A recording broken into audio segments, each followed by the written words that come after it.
Good afternoon. It's a gorgeous day today. 79 degrees, according to Thomas Jefferson. It's 40% humidity, so I don't even feel that.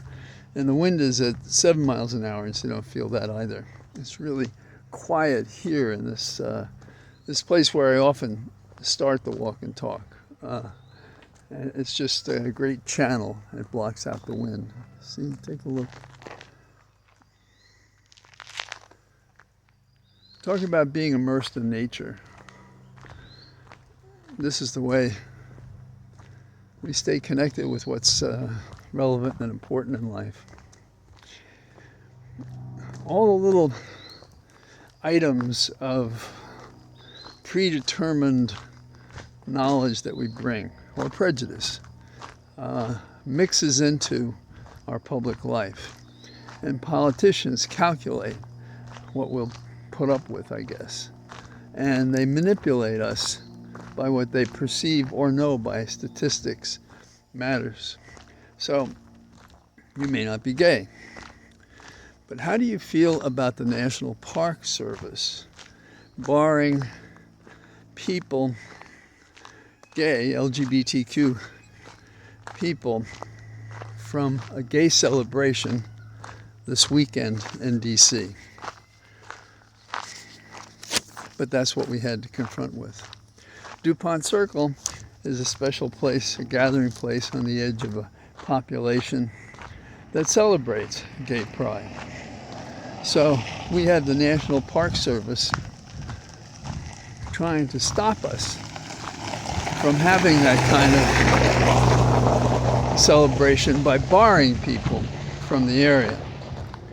And, commenting implicitly on someone's life choice, it seems to me, says something weak about who you are, that you can't live and let someone else live. And these celebrations should be a happy time. I saw more of it in New York. We go down to Greenwich Village, and there'd be parties in the streets. And there was all sorts of people, and gay or not, who were very comfortable with it. Our society's taken a turn with Trump and the current Republican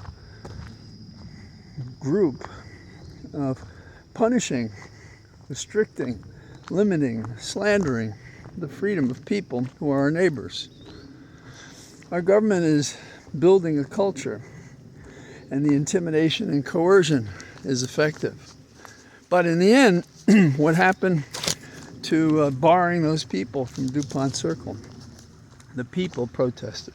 We, the people, protested. And so now it's going forward. So how do we deal with this when the government wants to control and limit freedom and to slander and coerce others to be silent? This space will be open. The people protested because they fought for it. That's what we have to do. We have to win again what we thought was won for all time in America. I suppose so. Our individual freedom is as safe for us, you and I, as it is for everyone else. So if our government edges its way into what we think is free by limiting those who are different than us, we have only ourselves to blame when they limit our freedom of passage in the street, or curfews, or what we talk about, or who we are associated with, or what we do. And that's a problem. There's more of this going on that's visible today. Miles Taylor is a name that may not mean much to you, but he was the anonymous source of an op-ed during Trump's first tour of duty and damaging policies in the Oval Office. And he spoke out about what was wrong and what was going on and how we were hopefully going to deal with it. And so, what's happened to him? Trump has written an executive order attacking him because of what he said, saying he's a threat to the safety of America, that he shouldn't be allowed to have clearances. Now, an executive order is not a source of investigation or prosecution. Indeed, past presidents across the spectrum of politics have been caught showing an opinion and then withdrawing it about something they felt strongly about. But that's not Trump. Trump does it to hurt, to isolate, to silence, to destroy their professional lives and their family lives if they can. Miles Taylor, when this happened to him, scratched his head and said, what can I do? Will I be able to work? And when he came home with his wife, she said, are we going to lose our home? And he said, I don't know, because he didn't know. Where do you get a lawyer who can help you in this circumstance? What would that lawyer do? Well, I've known Abby Lowell a long time, and you probably know him from the cases he's handled. And he's done yeoman's work, especially in criminal defense work. I don't see the others so much. And we both went to Columbia, and we overlap sometimes at reunions. And I've gone to some of the programs he's had, forums, and they've been outstanding. So Miles Taylor went to Abby Lowell. Now, Abby left his law firm in early May because they had made a deal with Trump, and he didn't want to be part of that. He thought he would set up a small firm with some other lawyers from that firm who agreed and represent people without being dictated to by the government, the U.S. government, in the form of Trump, the scorched earth First Amendment attacker. So what did Abby do? What was his formula? Well, there may be several ways he could approach it, but his first approach was to complain to the inspectors general on behalf of Miles Taylor that he was exclusively being targeted based on his First Amendment exertions, and that because of that, Trump has gone to write this terrible, damaging attack on him. And Miles Taylor has given interviews today, and if you pay attention, now that you know about it, if you didn't already, you listen to him yourself. But that's the scope of the argument. Now, he's not the only person attacked today.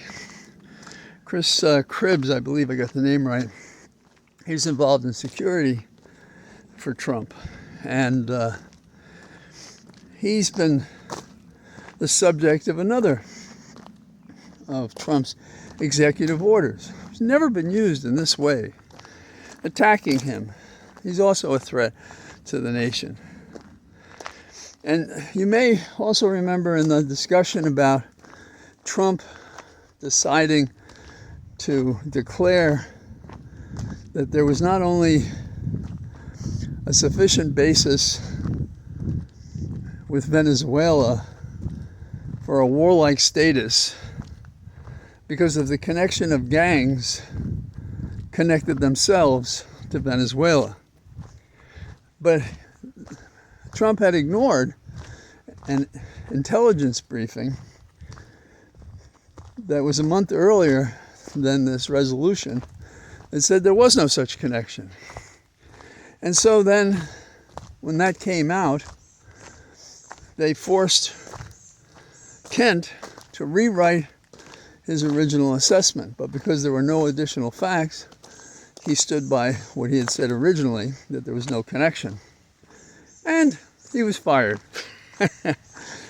So you get a sense that it's not enough to be right or smart or just or lawful. It is the failing of every dictator, potentate, person overimpressed with themselves to do these kinds of things. And that's what Trump has done to these several people. Now, we have to say shame on those who are not stepping forward. But what Taylor's doing, what Abby Lowell is doing, what others are doing is stepping forward. And so, Alon today, and I believe at least 3 different postings on X, told Donnie that you can put that White House key where the sun don't shine. Being a little facetious, obviously, but pretty strong language. It's a lover's quarrel in The Odd Couple. And Trump may say his bill is big and beautiful, but Alon says it's a disgusting abomination. So that's another example of pushback from within the very tight circle. And Alon said, shame on those who voted for the bill. It ain't so big to be beautiful, and it is too big to be anything but ugly. And what he said to those who voted for the bill is, you know you did wrong. So Donnie is out there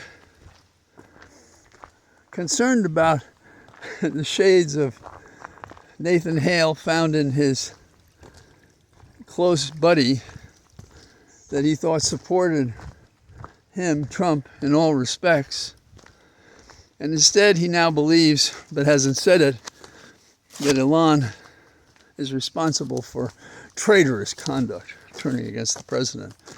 And remember, Alon also was upset with the tariffs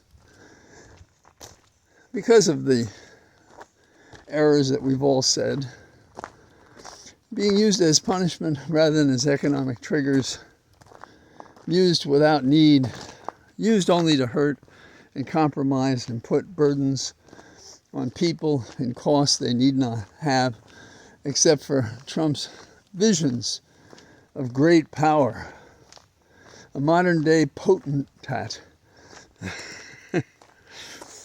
So, Speaker Johnson, trying to dance between the two, at odds with each other, said, Alon is terribly wrong, but he described him as his friend. It's clear that the tariff thing put Alon at odds with Bannon and dancing hands.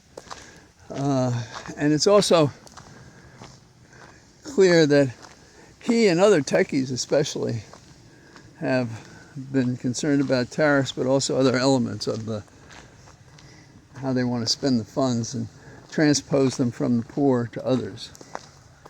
So what are we facing? I think that following upon last week, which was kind of rough for Trump, he's having another week. So you can expect he'll do other crazy things to try to distract us from setbacks. I understand he also lost another court case today. Good. We can't get enough of that. But there's a drift in the waters. If you ever did any surfing, with or without a board, when the wave starts coming in and you know that you can get up on a board or surf with your body into shore, you'll feel a tug at your toes. This is a tug at Trump's toes, at our toes, that things are changing. We have to keep at it. But we can turn this into a complete defeat against Trump. And what would that mean? I think it remains to be defined. I don't know if we have the support of those, for example, an impeachment. I don't know if people are ready to censure him. I don't know if Congress is ready to do its job and start passing bills that reflect the compromise between the formerly contesting pairing of Republican and Democrat in a time of policy that is difficult, but not undemocratic. So that's sort of what I see today. And so I say goodbye to you for today from our splendid cathedral of trees, and I'll be in touch tomorrow. Bye-bye.